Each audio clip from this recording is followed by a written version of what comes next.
Greetings, folks. Scott Galbraith here, also known as the Great Scott, and welcome to the Great Scott's Roundtable. And today, we have a very interesting roundtable for you. I don't know how hard it is. I don't know if you know how hard it is to work with a dummy, but you're going to find out in this roundtable right here. Because the topic of today's Great Scott's Roundtable is puppetry and ventriloquism. And I have three very special guests here today that are experts in this area. Some of them have been here before. Some of them, this is their first time here.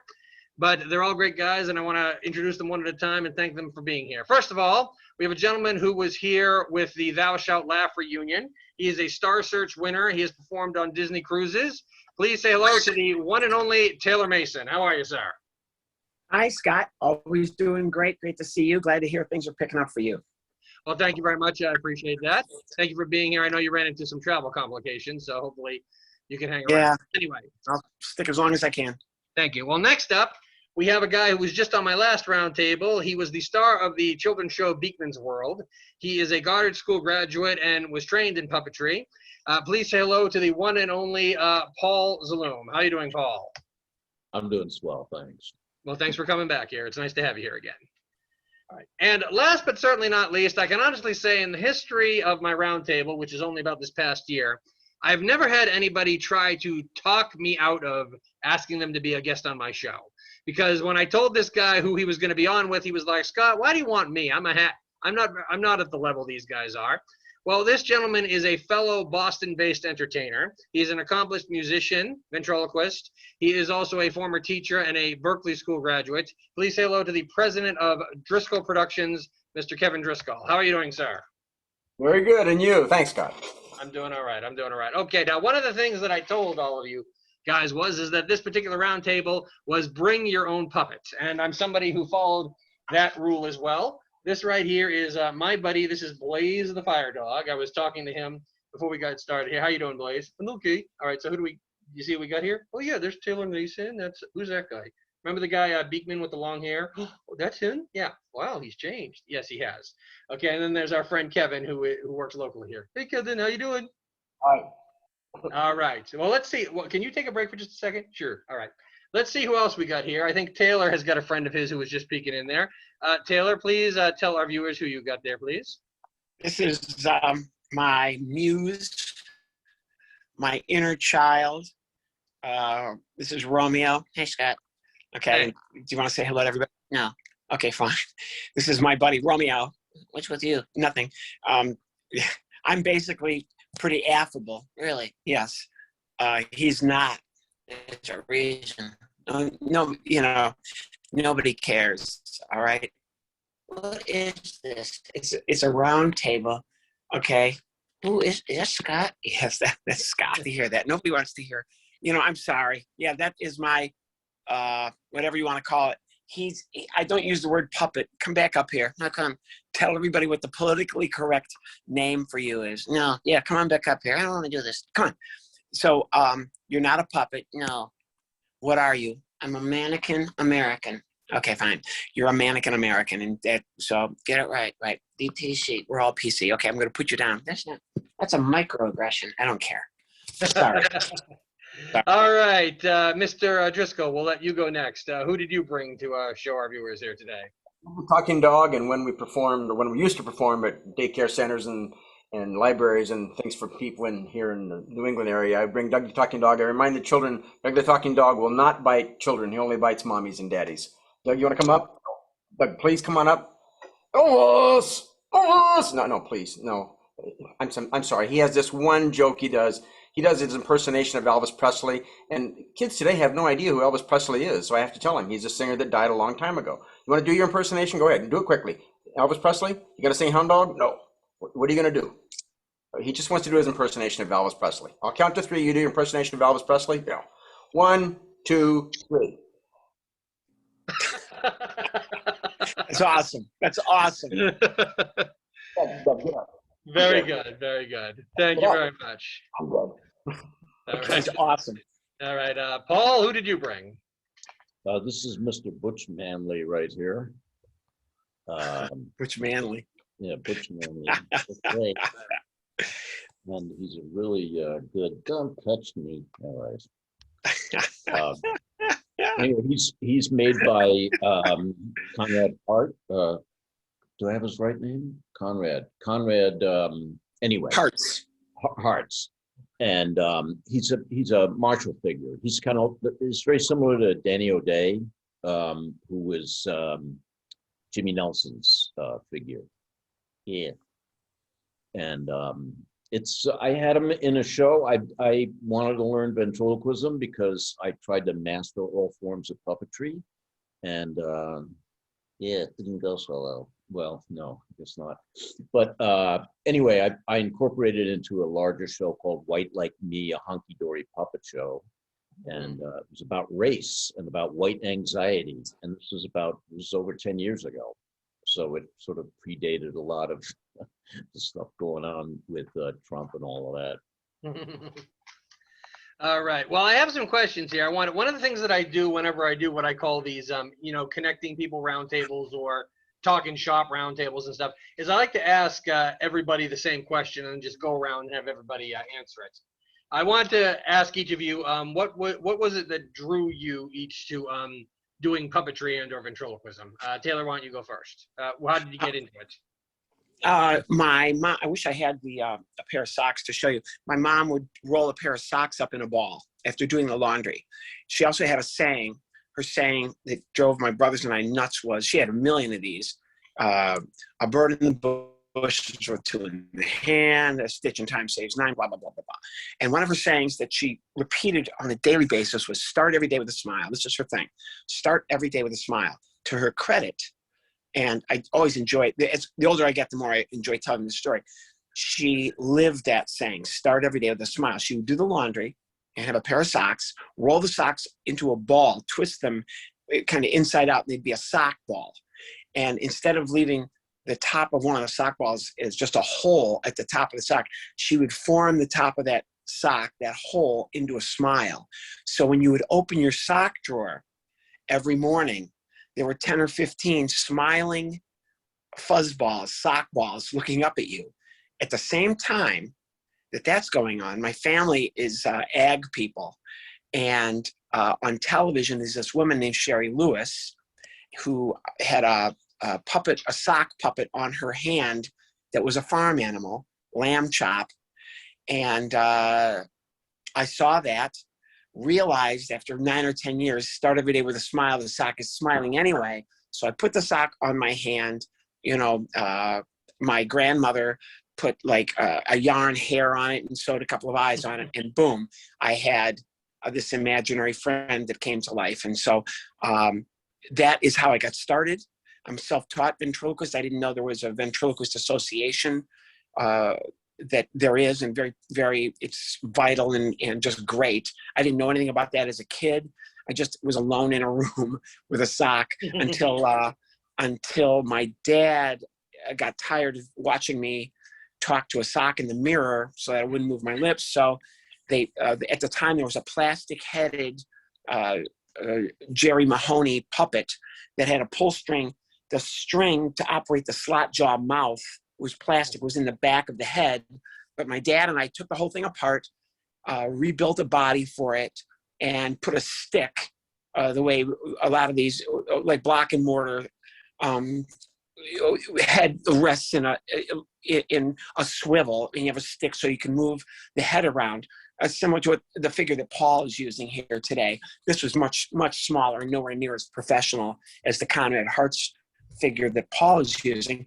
But I actually performed with that. I actually was able to put that together. We put elongated the string that came out of the back of the neck, and it came down and rested on the post, little thumbtack in there that held the string. And I put my hand in the back of this figure, and I worked with that, which frankly, alone, a closet ventriloquist, until I got to college and I started performing with it at fraternity sorority parties and making money. And that's how my career started many, many years ago.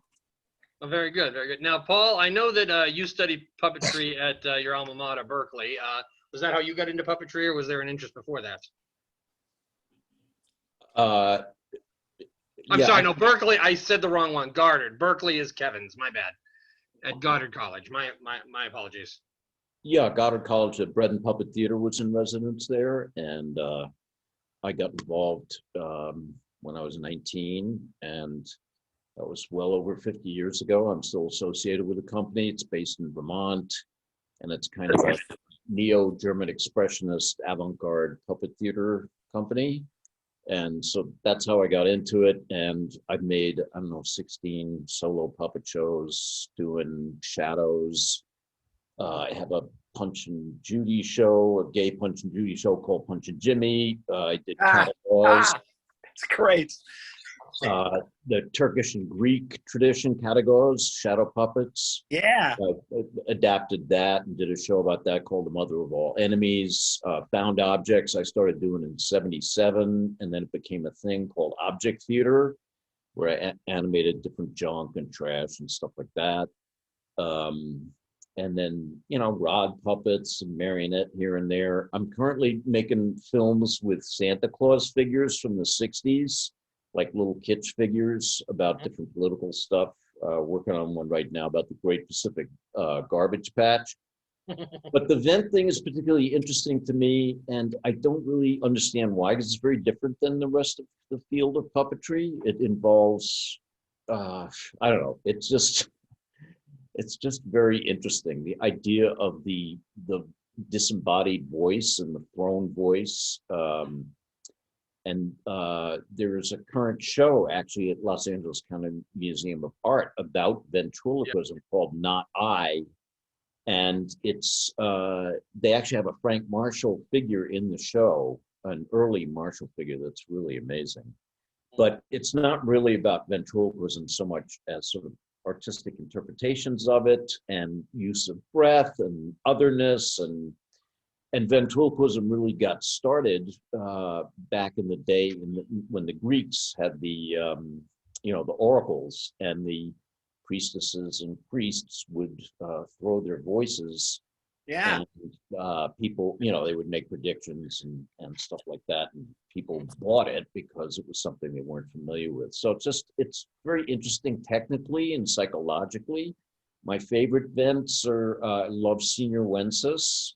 I think Jimmy Nelson and Paul Winter were really great. I was watching some David Sussman videos last night. He's an American guy. He's very famous and popular in Australia. David Strassman.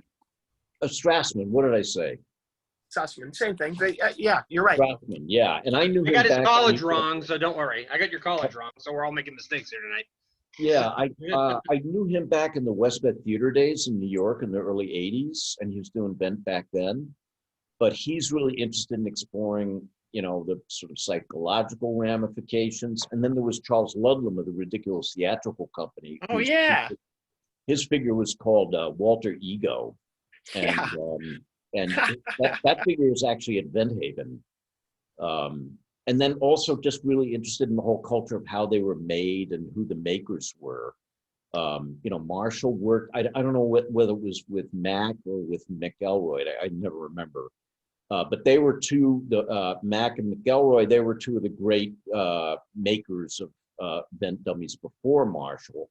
And McElroy is famous for having incredibly complicated machining inside the heads where they could do all kinds of stuff, really like robots, astounding engineering in these things. And they are the most valuable in terms of collectible vent figures in the world. They're worth a fortune, these things, because of the engineering. Taylor, your reactions to half of what Paul's saying is part of the reasons why I like doing these roundtables where I introduce people who don't know each other. I kind of just will like meet people and say, you know, I think these guys would get along. And, you know, the fact that you know a lot of what he's talking about is an example. Kevin, we didn't give you a chance to tell. How did you get into ventriloquism and puppetry? I'm just starting. You know, I was the GM for an internet company, you know, and I thought I was having a heart attack, and I went to the doctor, and the doctor said, you know, that's nice, you like the money, but if you keep doing that, you're not going to be around much longer. So, long story short, I don't do that anymore. Now I play with puppets, and I'm having a blast. Good for you. Good for you. I'm learning from people like you know, like Taylor and all the other ones, you know, and I've been watching Jeff Dunham before he was Jeff Dunham, before Ahmed, before all of that. You know, I'd take my son to see him. So it's just I'm a neophyte compared to, I mean, again, I really don't know why you had me on.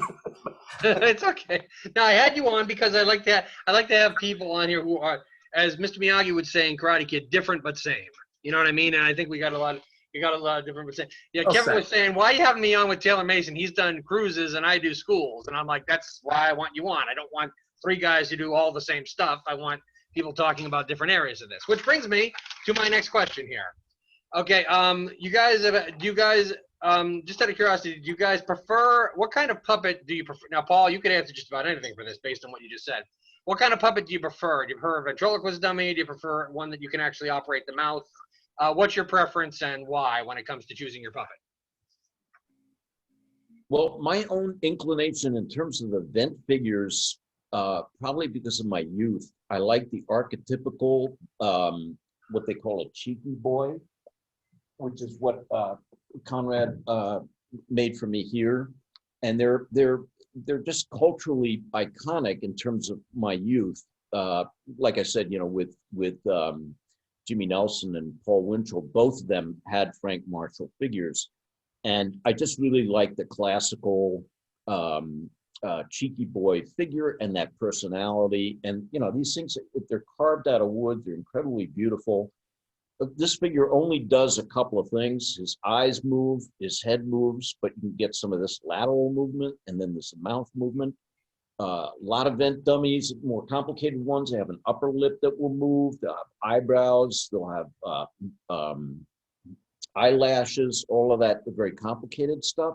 But I don't really think you need that in order to bring these things alive. So that's what my primary interest is in vent. But then, Wences, he did the little, Johnny, where he painted a little face on his hand, Right. and he had a chicken puppet, and he had the guy in the box where he'd open the door and it goes side. And he would do sort of three-way stuff with the three of them. He had the same act basically for 70 years. So I just, I love that. And the thing that's so great is that even people like us who do the vent, we even get tricked into thinking they're real, because our brains are inclined to think, we get tricked by the distraction and the whatever that's called in magic, where you throw your attention somewhere else and all Misdirection. Yeah, misdirection. Thank you. Yes. One of the masters of that is Nina Conte, who is an English woman who does vent. And the thing that's so amazing about her is the way she listens to the puppet, reacts to the puppet in such a way that it distances herself so clearly from the personality of that puppet that it's completely believable. One other person who's really good at throwing his voice is Ron Lucas. Actually, when I was putting this together, I actually reached out to his agent. She said she forwarded him the invitation, but I never heard back. So he was either busy or he didn't get it. Now, talking again about different types of puppets, Taylor, I've seen enough of your stuff over the years to know that you've done everything from your friend that you just held up, Romeo, to like folk Manus puppets like Paco the Pig or Beulah Lamb, to name some of those. Do you have a preference? Do you prefer the bigger ones you made yourself, or do you prefer ones that are already made that you can just come with a character for? I for a long time I used a wooden figure made by a man named Robert Scott, who actually wasn't a ventriloquist. Like many of people who actually build the figures, the Conrad Harts that Paul's talking about, and a lot of them are not ventriloquists per se themselves, but they build, as Paul said, these are works of art. And Robert Scott was somebody who had built numerous. He used some kind of composite wood. It wasn't it wasn't heavy. It was a light wood. I can't remember it was some sort of composite, and I used that. It had the controls that Paul was talking about, eyes that move back and forth. So it helps to prestidigitation, another magic reference here. With I'm familiar with them. Yes, you are. I think we all are now. Yeah. But you're using your thumb and your fingers to operate these little levers on the head stick that extends into the head, kind of underneath the head in the puppet or the figure's body. So I used that for a long time. What I found is that with the Muppets had become so popular, and that soft figure had become very popular, and for me, well, first, my wooden-headed figure, just a story. I was working in Chicago, and I would travel from where I was going to school at Northwestern University to a comedy club. Say on a Friday night, I would take the train, the elevated train, all the way from Evanston, all the way to the south side of Chicago, and then walk about 1.5 miles to this mom and pop comedy club. It was a restaurant, and then Friday and Saturday, they would do a comedy show. And one time I'm walking in the rain in Chicago, cold and wet, and I've got like a nylon bag, and my figure, the wooden-headed or composite-headed figure that Robert Scott had built for me. So we get to the gig, and I hold it, and water runs out. Oh, man. So right away, there's going to be a problem. And, I have the figure inside say, I've been swimming, and his mouth, it's warped. The mouth has warped, so it does not open. I'm squeezing a lever on the head stick, but the mouth is, so that obviously allowed for some, humor, because, the figure won't talk. I explained to the audience what's happened, that, and he's of course agreeing with me. His mouth is warped. He can't talk. With my hand, I forced it open and realized what's happening.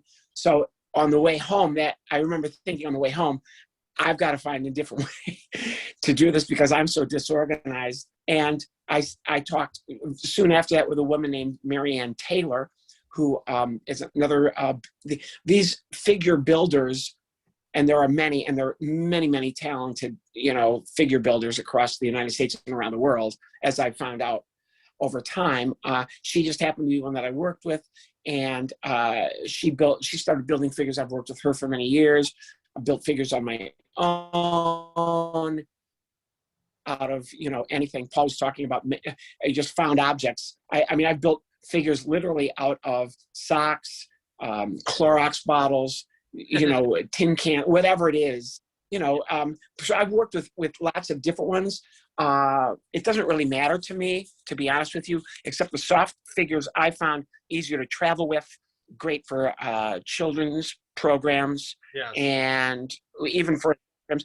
And there's a lot less stuff to worry about as far as opening, eyebrows, water squirting out of the mouth, eyes moving back and forth.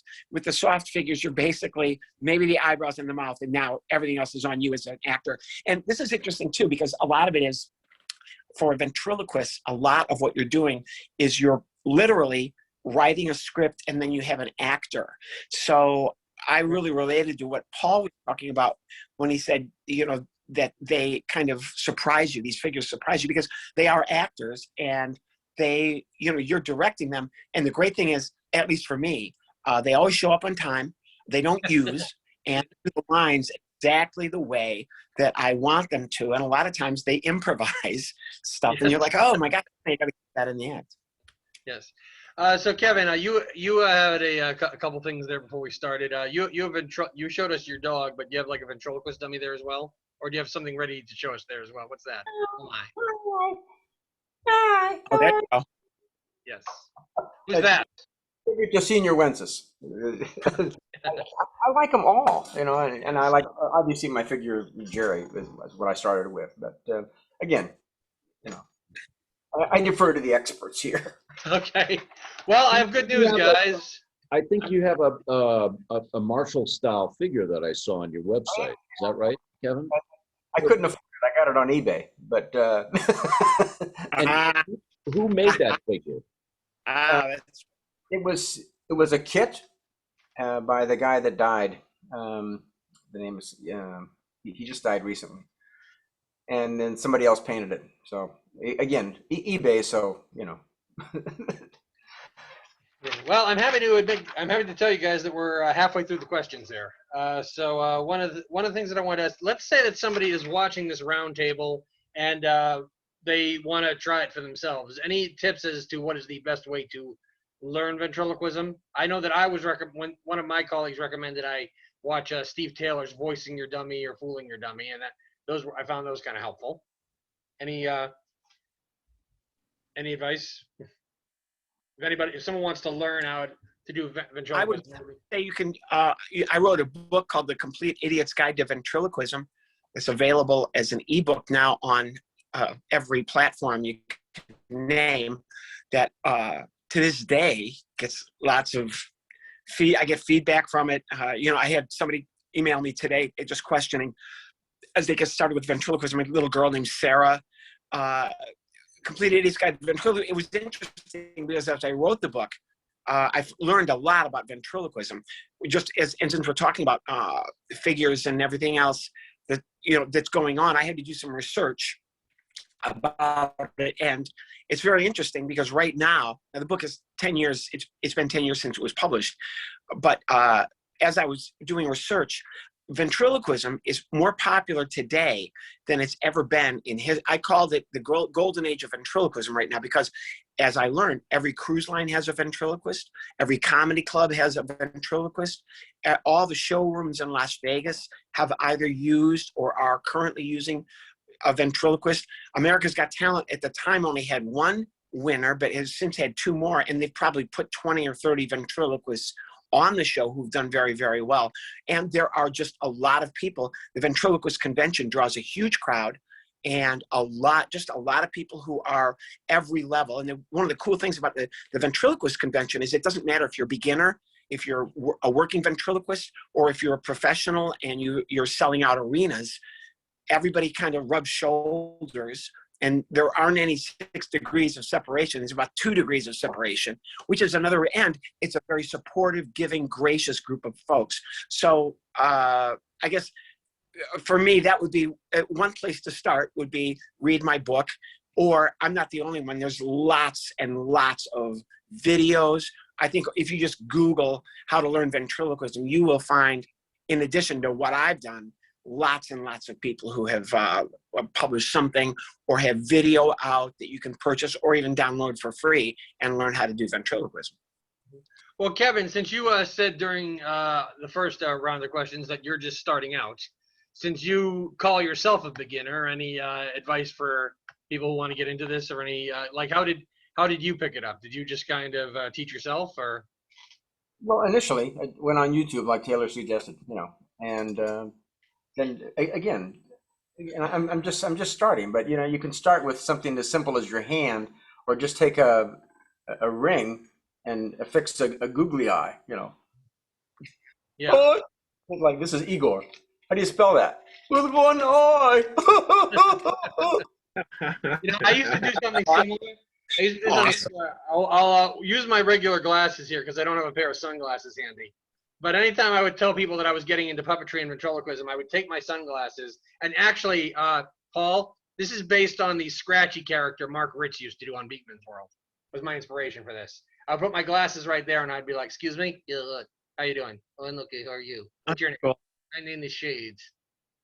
What do you do under? No, don't do that. Don't do that. Don't do that." Okay. So, but Paul, what about you? You got any advice for people out there who might want to pick this up, or where they should look? Well, I think one of the problems for people who want to learn vent is there aren't really, you know, the Berkeley School of Ventriloquism. And I've asked some well-known vents for tips and stuff, and they have not been particularly forthcoming.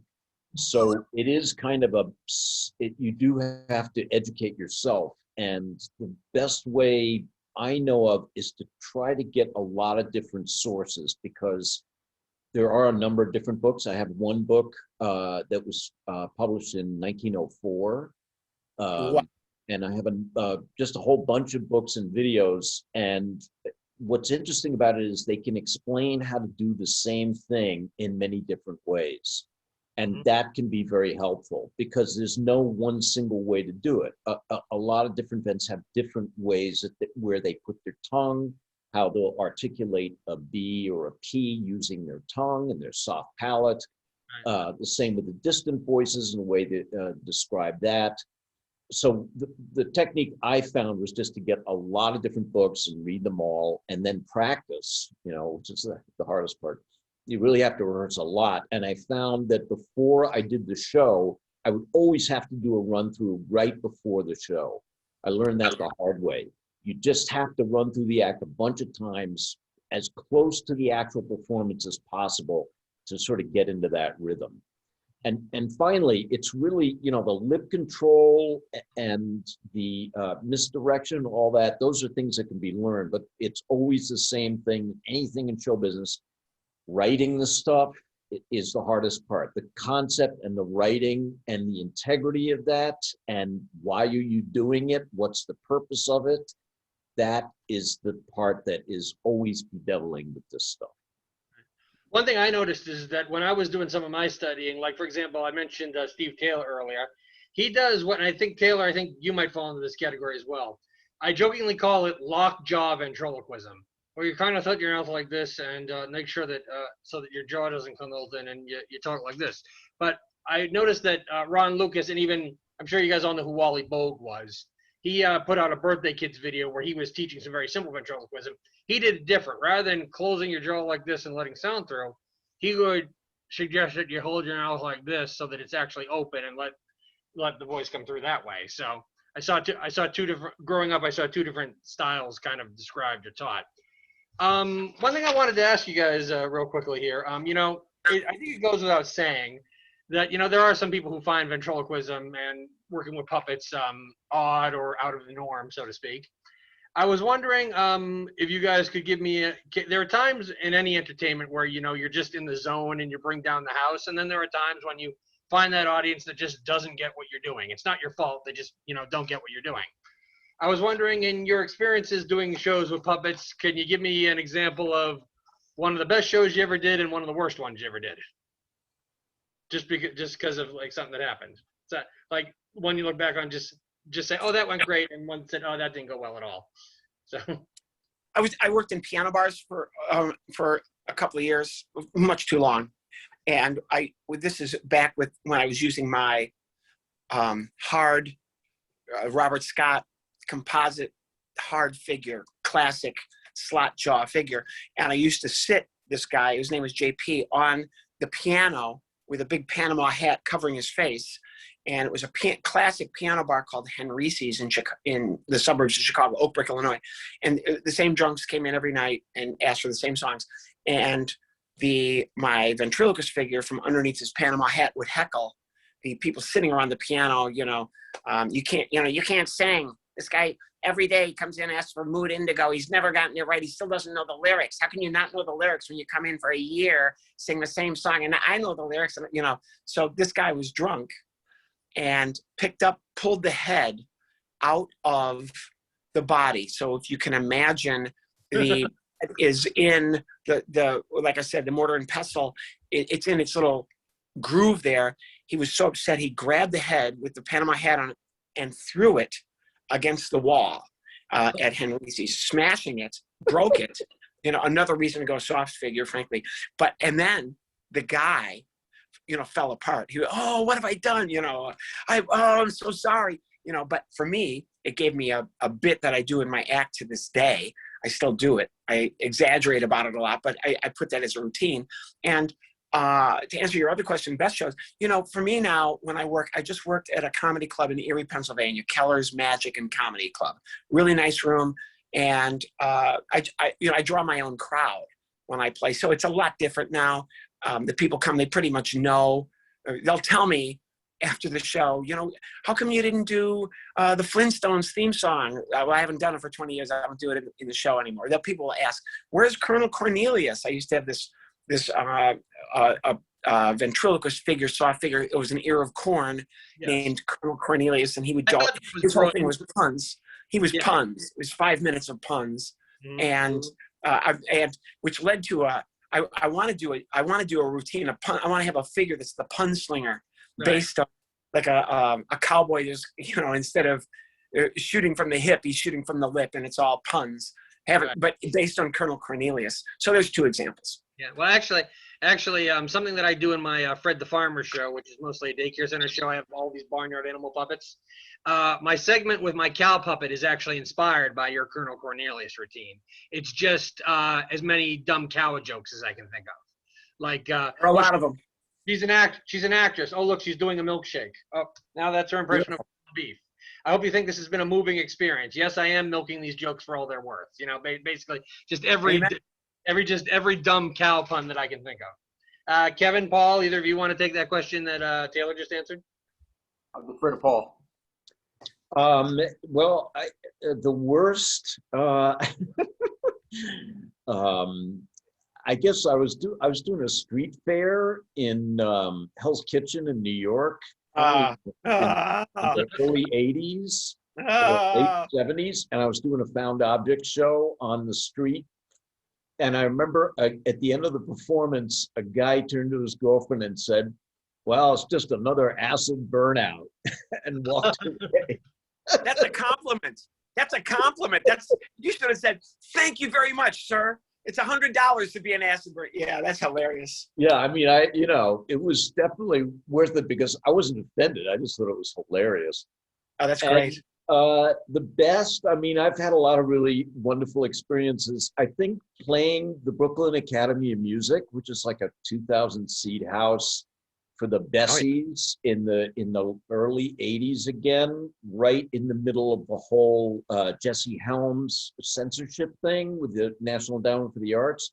And I was one of the National Endowment for the Arts grantees that the four folks had their grants taken away because their sexual orientation was offensive to the right-wing fascists who ran the country at the time. And so I had a piece about that I did with found objects that had the four people from the NEA, John Fleck and Karen Finley and Holly Hughes and Tim Miller. So I had puppets, little pink paintbrushes and stuff like that. And so it was just really great, sort of a cathartic experience to express something with comedy, with humor, in front of an audience with all this pent up like anger about what had happened, and then to do something humorous with it, for a really big house like that was pretty memorable and pretty fun.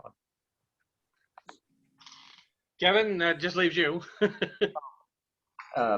Like today, every Wednesday I do this weekly Wacky Wednesday show on Facebook Live, and every show I do is the greatest. It's absolutely the best show. Yeah.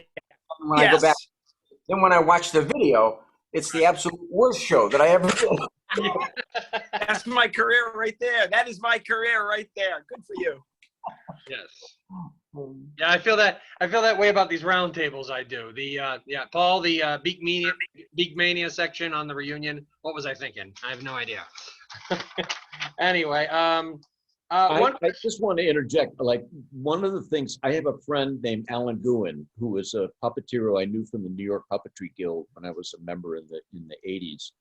And he builds a set out of balloons, and he gets kid volunteers on stage to act out parts with the balloons. And he is one of the greatest children's entertainers I've ever seen. He's really spectacular, really wonderful, great at that ad-libbing, great with kids.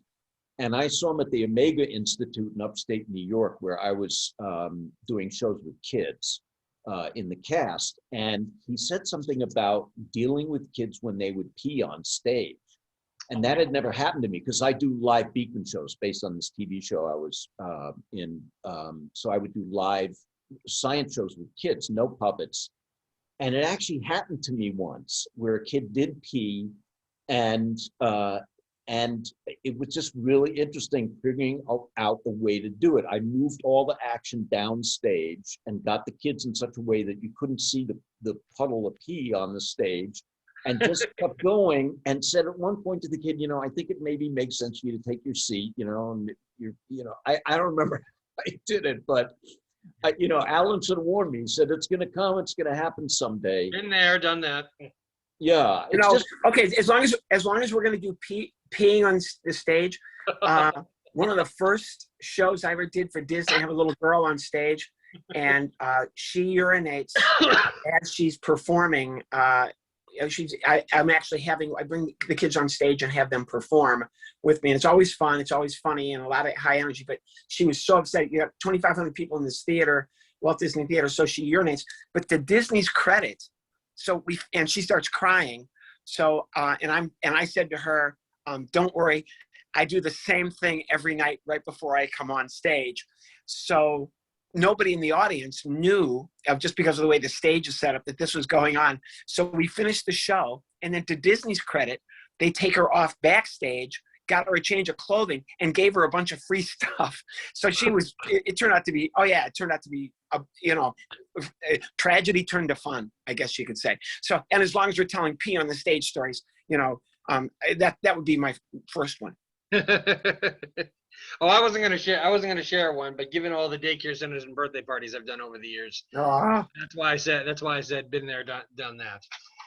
So actually, one thing I love about what's going on here is you guys actually walked into some of my other questions before I even asked them. So I just, I'm down to the last one here. I just want to know, is there any, you guys have shared a lot of funny stories already, including the ones that we just did. Are there any other favorite memories or funny stories that you guys would want to share just before we wrap things up here? As far as I wanted to throw in a little bit more about being a kids entertainer, which is sort of very looked down upon in show business. I couldn't agree more. I remember playing a venue in Massachusetts where I'm sorry. I'm sorry. I think it was Massachusetts, where I was just really, we're professionals and we deal with the stagehands, and most of the crews are fantastic and everything else. But I had one place where the chief on the deck there, was not a very nice person. And at one point he said to me, "It's just a kids show." Oh. And I don't take that as an insult personally, but I take it on behalf of children. And the thing is, for us, I came up as a performer exclusively for adults, and that's what I've been all my life. And only when the Beekman thing happened did I start playing for kids. And they have a different sense of humor, a different sensibility, and trying to figure out what they find funny is really interesting and fun, because it's not obvious to us. It's not necessarily what makes us laugh or what we find amusing, but you have to sort of tap into their sensibility. And that's the exciting and the thrilling part of being an entertainer for children. And it's also a great responsibility, because a lot of time the first theater any child sees will be our shows.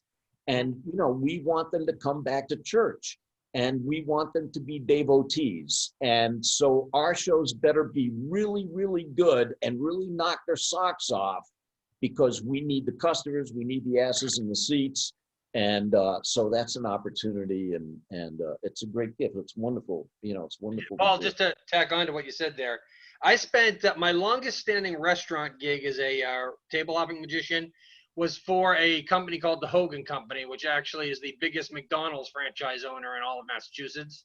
And I did 5 of their locations for 8 years. I did all their kids' nights. And I think on 1 or 2 occasions, somebody would say to me, "Man, you're really good. What are you doing at McDonald's?" And I'm like, "I'm sorry, because I'm at McDonald's, that means I'm an amateur." You know what I mean? You think you're gonna if a McDonald's wants to be top quality and they want to have entertainment, why wouldn't they hire a pro? You know what I mean? Because I'm in McDonald's, why am I? They assume I'm an amateur. It's just it's like you said, it's kids entertainment is looked down upon. Kev, Taylor, you got anything else you want to share? Any experiences or funny stories in your years with puppets or ventriloquism? I've been, during this entire pandemic, I've probably done more than 100 programs for an organization called Win-Win Entertainment. And what I'm doing is going into children's hospitals. I've done 3 of these this week. I did Sunrise Children's Hospital in Las Vegas. I did Summerlin Children's Hospital in Las Vegas. And yesterday I did Riley Children's Hospital in Indianapolis. I've done 100 of these at least over the last year. And they give a kid in a hospital room an iPad or some kind of tablet. And so I'm talking to the child the way I'm talking to you right now. And it's been a real challenge to perform for 10 or 15 or 20 minutes. Well, actually this week I did a show for one little boy for 30 minutes on a tablet. I've done, sometimes I'll have 3 or 4 kids in the room at the same time. Sometimes you're performing for the child and the nurses and the doctor and the family. The other day, Monday, a 4-year-old little boy, Exeter, was getting his insulin shot and just screaming. And the nurse said, "You've got to go in here and calm this kid down." And that's what I did. Now, I don't know if I could have done that 11 months ago, but I've gotten really used to doing this now. I look forward to this. In fact, this is not a paid thing. This is we're doing this. Basically, I'm doing it just to have something to do during the pandemic. But I look forward to those programs. They are kids programs. I've written a whole new show. I've learned some sleight of hand, close-up magic that I never would have done before. Obviously, I do a lot of music and ventriloquism, and I take these quote unquote children's shows very seriously. And I've been asked back by some of the hospitals. Just an interesting note. First of all, the organization is called Win-Win. You can find it at winentertainment.org. Great organization, lots of really great entertainers do the program, run by some folks in Las Vegas. Jeff Zavilico, who is a professional juggler and just a great person to put this thing together, and his partner Beth Dandy, who handles all the logistics. And the other thing that's really interesting about it that for me is I'm doing. I never would have pictured myself doing the stuff that I'm doing, but I'm enjoying it. I look forward to it.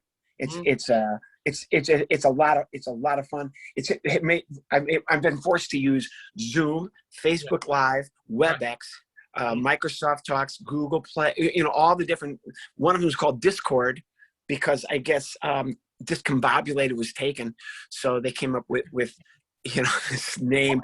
But I've done a lot of programs for all these children's hospitals. So for me, and then of course I had a children's TV show for a while, and I just had such a great time. It only ran 2 seasons, but I had a great time doing it. So that's been a big part of my life, is doing shows for children, and I hope that continues. In fact, a lot of times when I play comedy clubs, people call the club and say, "Can I bring my kids?" And of course, no, you can't. It works both ways. And sometimes kids will come up to me after, the puppets are really scary. That puppet really scared me. And of course, I always say, "No, these are my imaginary friends who have come to life." It's what your mom and dad call Twitter or Facebook or Instagram. The difference is that my imaginary friends are real. And and I'm so sorry, Scott. I've got to go. Oh wait, I was just about to wrap up here anyway. Like I said, we did the last question. So I want to thank Paul, Kevin, and sorry we didn't give you a chance there on that question. Oh, who you got there, Kevin? We'll talk about that later. I want to thank you all for joining us here for this Great Scots Roundtable about ventriloquism and puppetry. Thank you, Taylor Mason. Thank you, Kevin Driscoll. Thank you, Paul Zaloom, for all joining us. Thank you. Good night, and have a great day. Bye-bye. Bye, Scott. Thanks for having us. Bye.